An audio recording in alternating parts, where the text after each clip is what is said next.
Happy weekend, nerds! It's the weekend, so of course it's here in time for me to expose my ass to the wonderful people on the internet and over at the Laser Time Network. This week we are going to look at a very dismal, dark, dreary, blah, awful, post-apocalyptic destruction world is bad, and we're going to look at a reboot from Tatsunoko Productions, and we're going to talk about Casshern Sins, a fantastic series from 2009.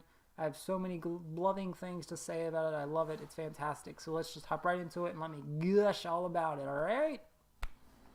Reboots and remakes are nothing new in any medium. Anime is no exception either, as many series like Fullmetal Alchemist, Sailor Moon, even the almighty Dragon Ball has had its story and visuals gussied up and trotted out for newer and older audiences. No matter the property or avenue, remakes are here to stay, and I'd like to say I've happily enjoyed most of the ones I've decided to dive into. In 2009, director Shigeyasu Yamauchi and Tatsunoko Production asked animation studio Madhouse to help create Casshern Sins, a darker, more introspective and dreary remake of the early 70s neo-human Casshern. Casshern Sins took the bright, cheerful look of the original and removed any trace of potential happiness and hope. What Sins retains is a tale of redemption and self-examination as the titular hero battles through extinction. Casshern's backstory is one of uprising and subjugation, as humanity is now under the rule of robots. Humanity's savior, Luna, is on the brink of salvation when she's disposed of by Casshern. Unfortunately for humans and Casshern, this single act elicits an event that threatens to wipe out all of humanity that's left. The world is completely poisoned, and it's not only humans and their inability to reproduce that stands annihilation now, but the robots too, as the new atmosphere, effectively called the Rust, has impacted them, forcing them into a similar possible extinction. Now, Casshern, stricken with ostensible immortality and the only robot roaming the planet unaffected by the Rust, must wander the wasteland suffering amnesia, piecing the puzzle together.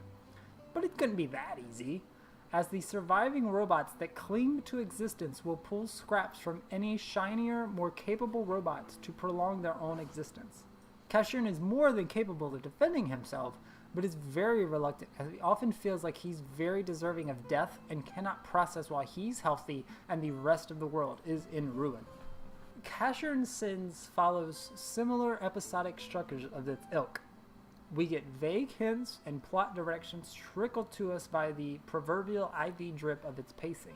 It's not unbearably slow, it's purposely done so that the dread and damage of Casshern Sin get it? Weighs on him throughout the series, as every episode brings a new monster of the week fight to Casshern's doorsteps. We collectively learn more and more of the world's state and potential redemption. Casshern's only immediate companion is his robotic canine friender, who's as capable as Casshern, but essentially his tool to always bring him back from the periphery of chaos. Casshern's journey brings him across many other faces too, but as you can imagine, from a show of this magnitude, he doesn't allow himself to get too close, and neither should the viewer. Death is an inescapable force, and feelings and closeness are outright best left out of the equation. If you have not picked up on it by now, Casshern Sins is a rather dismal show, possibly more unwelcoming than one might expect. It's an admirable decision, though, as it completely shed the sheen of the original series invoked and presents a more destitute scenario. Head writer Yasuko Kobayashi's scripts, in terms of dialogue, are mostly empty for a good chunk of the series, as most episodes are sprawling shots of decrepit landscapes and fast but often brief action moments, kind of like Samurai Jack. Casshern himself is a distinctly quiet protagonist, while most of those he encounters are the exposition dispensers an episode of scene requires. Additionally, composer Kaoru Wada reaches his apex as the subtly stirring compositions are minimal but powerful.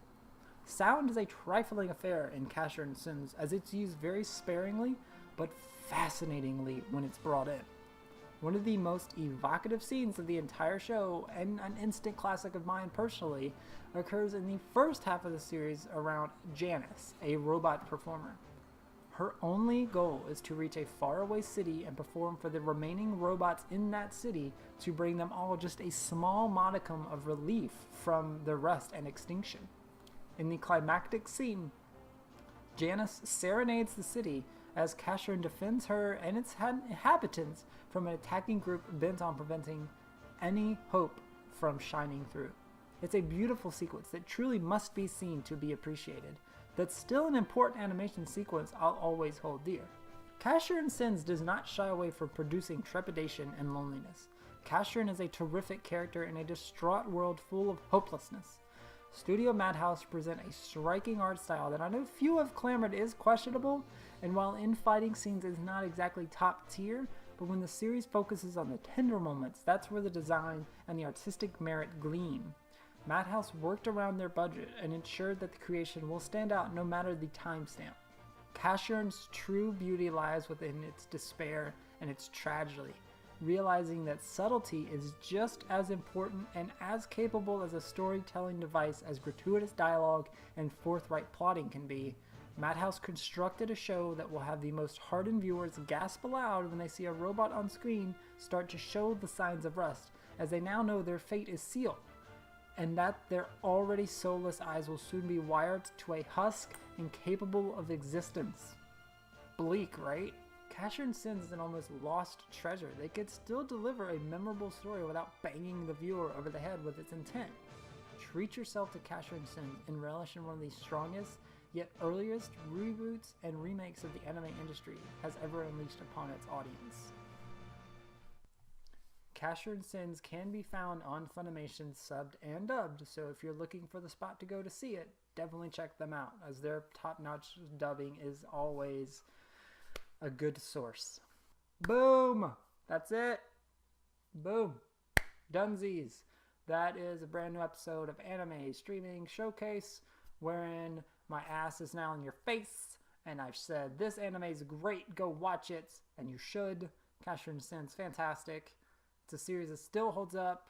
The art, I still love it. Again, I know a lot of people may be like, oh, brother. It's fantastic. The music's great. The acting's great. Everything about it. I love it so much. Please go check it out.